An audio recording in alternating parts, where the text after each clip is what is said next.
إن الحمد لله أحمده تعالى وأستعينه وأستغفره. حياكم الله وبياكم وسدد على الهدى خطايا وخطاكم، وأسأل الله العظيم رب العرش العظيم أن يجعلني وإياكم من المتقين، وأسأله سبحانه وتعالى أن يمن علي وعليكم بالستر والعافية، إنه مولى ذلك والقادر عليه. اليوم سأتكلم عن عمليات التجميل. طبعا لا أعني ما يذهب إليه خواطركم من عمليات تجميل وتحسين. اليوم أتكلم عن جمال الوجه.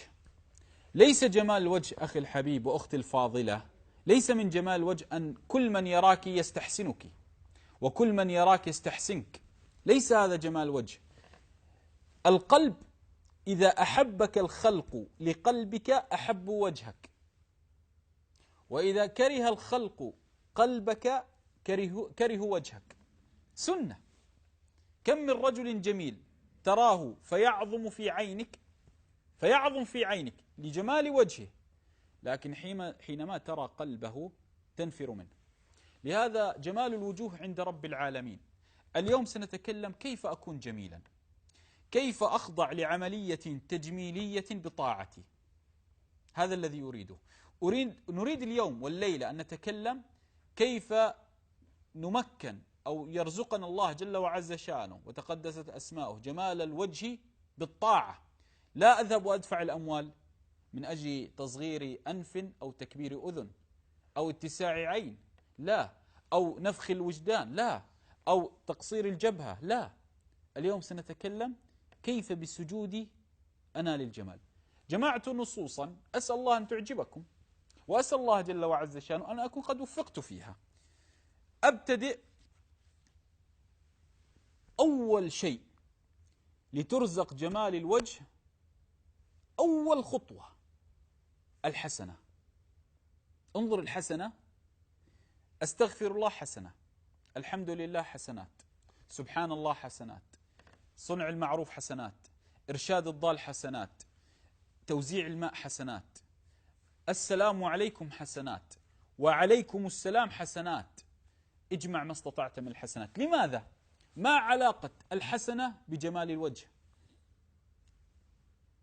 اسمع، ابن عباس يقول إن للحسنة ضياء في الوجه. إن للحسنة ضياء في الوجه، نور لا تعلم من أين أتى. ثم قال ونورا في القلب، تجد يعبد الله على بصيرة. ثم قال وسعة في الرزق، والله لو لم تملك درهم وأنت عبد لله تشعر بالسعادة براحة البال. ثم قال ابن عباس وقوة في البدن، أنا أتكلم عن الحسنة. ثم قال ومحبة في قلوب الخلق. جمعت ماذا؟ جمال الوجه، ضياء في الوجه، نور، قوة في البدن، سعة في الرزق. ثم قال ونورا في القلب ومحبة في قلوب الخلق بحسن. ثم قال ابن عباس وإن للسيئة سوادا في الوجه، وظلم في القلب، ووهنا في البدن، ونقصا في الرزق، وكره في قلوب الخلق. إذن أنا أريد عملية تجميلية في طاعتي. أريد أن يكون وجهي نور، الحسنات أكثر من الحسنات. أريد أن يكون في الناس تحبني أكثر من الحسنات. هذا كلام ابن عباس. الآن أريد أن يصبح وجهي جميلا. تعال لحديث رسول الله صلى الله عليه وسلم معي. نحن الآن نتكلم فعلا نريد وجوها جميلة. كيف؟ النبي صلى الله عليه وسلم يقول نضر الله امرئا. ما معنى نضر؟ من نضارة الوجه، من جمال الوجه. من الذي يدعو لك؟ محمد صلى الله عليه وسلم. النبي صلى الله عليه وسلم يقول بيض الله وجهك. هذا معنى الحديث. نضر الله امرئا أي بيض الله وجهك. ماذا أفعل يا رسول الله حتى يبيض الله وجهي؟ قال صلى الله عليه وسلم سمع مني شيئا فبلغه. كيف؟ تويتر قال عليه الصلاة والسلام كذا كذا. بلاك بيري قال عليه الصلاة والسلام، طبعا حديث صحيحة، كذا. في مجلس قال عليه الصلاة والسلام كذا. في الفيسبوك قال عليه الصلاة والسلام كذا. انشر أحاديث رسول الله صلى الله عليه وسلم لتنل ماذا؟ بركة دعائه. نضر الله امرئا سمع مني شيئا يعني ما قال حتى شيئا ولو قليل فبلغه كما سمع، ما زاد، كما سمع ما زاد شيئا. ماذا قال النبي صلى الله عليه وسلم؟ فرب مبلغ أوعى من سامع. تصور النبي صلى الله عليه وسلم يدعو لك ببياض الوجه ونضارة الوجه لأنك فقط بلغت أحاديثه. الآن أنت كم مرة مثلا في تويتر تكتب أشياء ولا تنقل لنا حديث رسول الله صلى الله عليه وسلم؟ كم مرة أنت مثلا في بلاك بيري أيضا؟ كم مرة في الفيسبوك؟ لماذا لا توظف هذا لنشر حديث رسول الله؟ عسى الله أن تشملك دعوة الحبيب محمد صلى الله عليه وسلم. هذه مسألة. تعال معي لحديث آخر. قال النبي صلى الله عليه وسلم نضر الله امرئا، أيضا حديث آخر النبي صلى الله عليه وسلم يقول بيض الله وجهك، نضر الله امرئا سمع مني حديثا فحفظه حتى يبلغه غيره. يا سلام، سهلة ولا موسى؟ والله سهلة. هذا الشيء يعطيك نضارة في الوجه، يعطيك نضارة في الوجه. هذا إذا أنت فقط نشرت أحاديث النبي صلى الله عليه وسلم. قال الله جل وعز شانه ومن أحسن قولا ممن دعا إلى الله. الآن الله عز وجل يقول ومن أحسن قولا ممن دعا إلى الله، ما قال ممن دعا لوطنية، ما قال ممن دعا لحزبية. جميل هذه الآية، ترى بهذه الآية ترد على من شئت، والله ترد على من شئت. قال الله ومن أحسن قولا ممن دعا إلى الله، لا حزبية، لا قومية، لا عرق، لا وطنية، لا راية، لا عصبية جاهلية، إلى الله فقط. إذا دعوت لربك أنت من أحسن الناس قولا. ومن أحسن قولا ممن دعا إلى الله. ثم قال وعمل صالحا، ليس فقط شعارات، لا وتعمل صالحا. وقال إنني من المسلمين، ما قال إنني من حزب كذا ولا من جماعة كذا ولا من طائفة كذا ولا من عصبية كذا، أنا مع كل مسلم. آية جامعة شاملة حافظة تعلمك الأدب. إذن انشر أحاديث رسول الله صلى الله عليه وسلم وامشي بهذه. أيضا ليس هذا فحسب. الآن أريد أنا أن أتكلم، أريد وجهي أن يكون جميلا يا أخي، لا أريد أن أخضع، لا أريد أن أستخدم المساحيق، أريد وجه من رآه وأحبه. بسيطة. قال تعالى سيماهم في وجوههم، أي النور، سيماهم في وجوههم. من ماذا يا رب؟ قال ابن عباس أي النور، من أثر السجود. ما معنى أثر؟ بقايا بسبب السجود، بعلامة السجود، كأن الوجوه أصبحت مشعل نور بسبب السجود. فمن أكثر بالسجود رزقه الله نضارة الوجه. الآن اجمع أنت الاثنين، بلغ أحاديث رسول الله صلى الله عليه وآله وسلم وانشرها، ثم أكثر من السجود،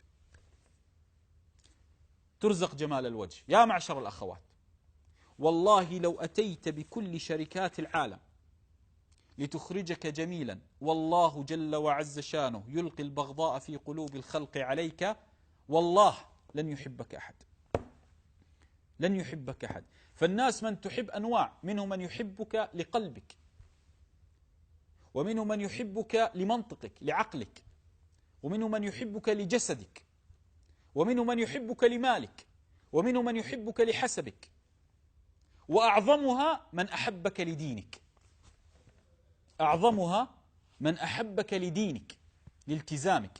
لهذا سيماهم في وجوههم من أثر السجود، أكثر من السجود. إذن أريد أنا وجهي يبرق نوره. يا أخي بسيطة بسيطة. قال الله جل وعز عز وشانه يا أيها الذين آمنوا اتقوا الله.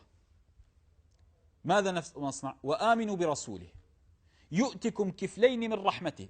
ليس هنا الشاهد. الشافعي رحمه الله يقول لو أعطانا الله جل وعز شانه كفلا واحدا لدخلنا الجنة، فكيف لو أعطاك الله كفلين؟ ورحمة الله لا تجزأ كما قال في العلم، لكن لتفهم المقصود. العبرة الآن يؤتكم كفلين من رحمته ويجعل لكم نورا تمشون به. أنت إذا اتقيت الله وجهك نور، كلامك نور، منطقك نور، لسانك نور، عينك نور، كل شيء فيك نور، بمجرد أن تتقي الله وتؤمن برسوله صلى الله عليه وسلم.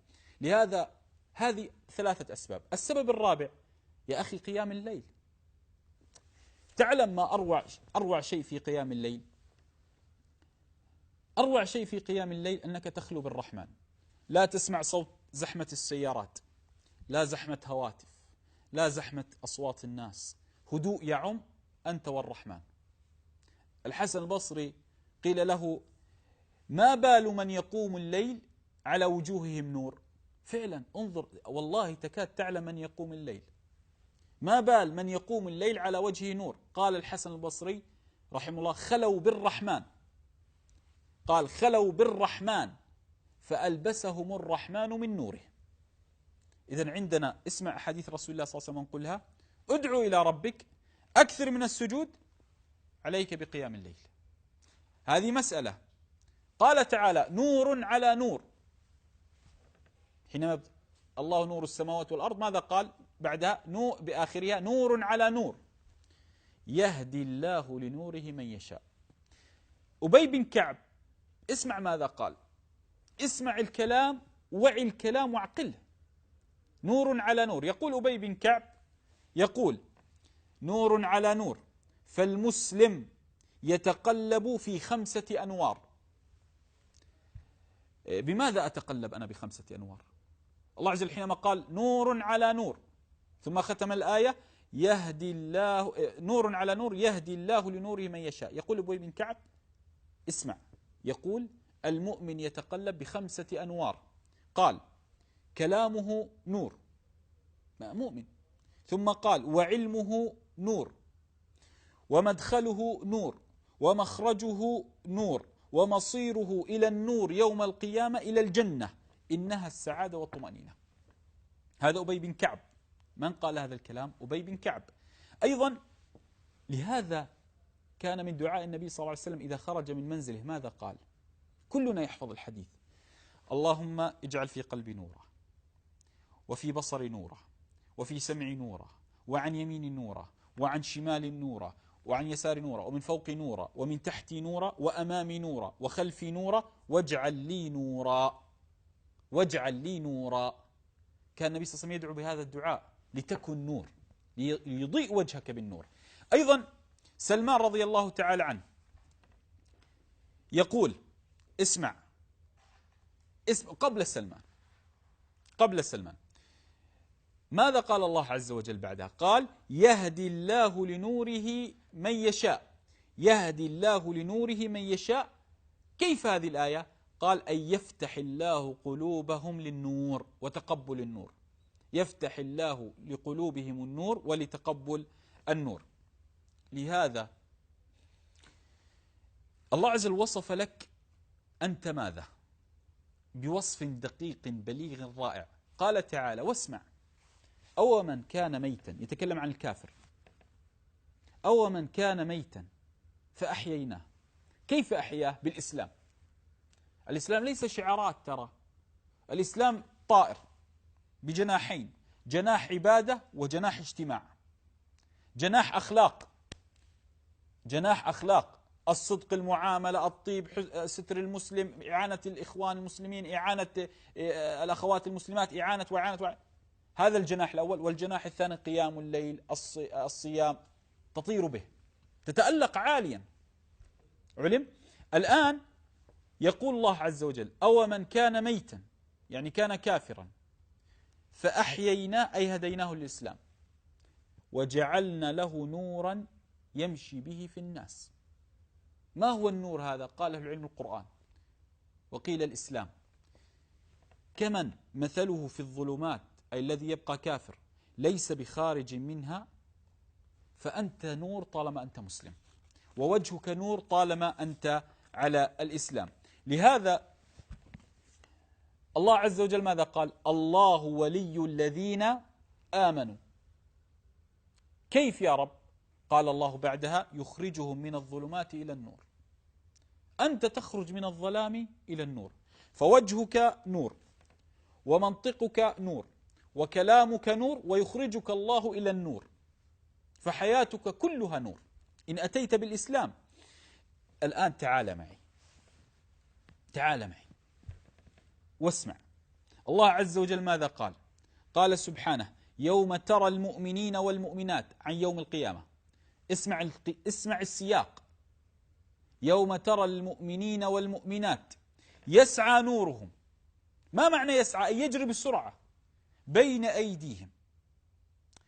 تصور كأنهم هكذا، والنور ماذا؟ والنور يمشي أمامهم.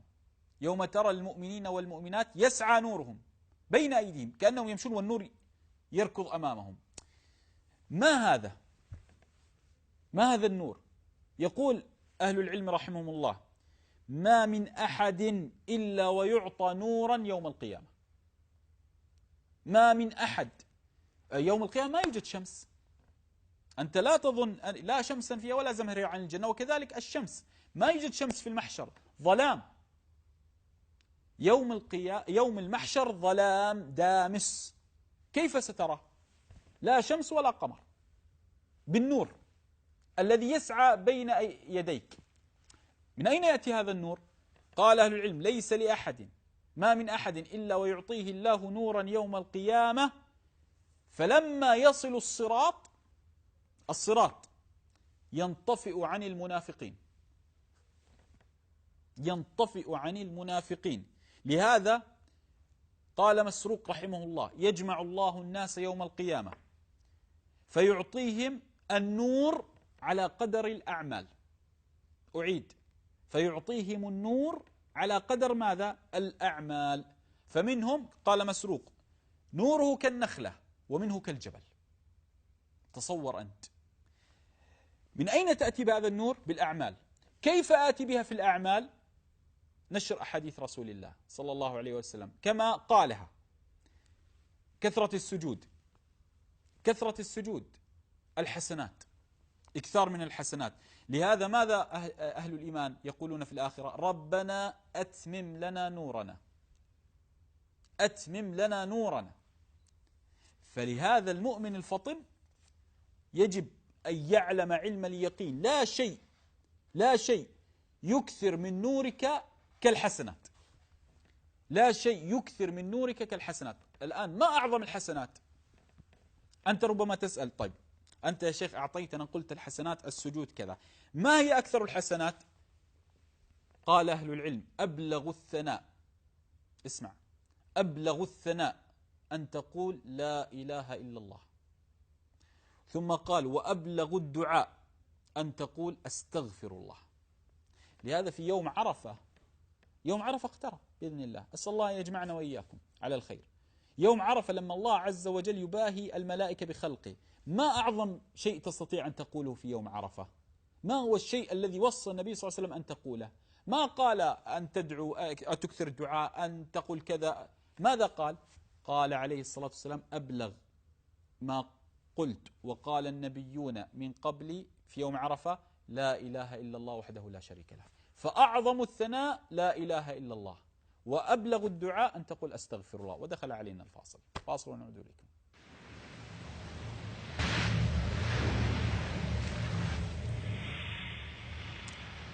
حياكم الله وبياكم وسدد على الهدى خطاي وخطاكم. لعلي أن أذكر آخر شيء.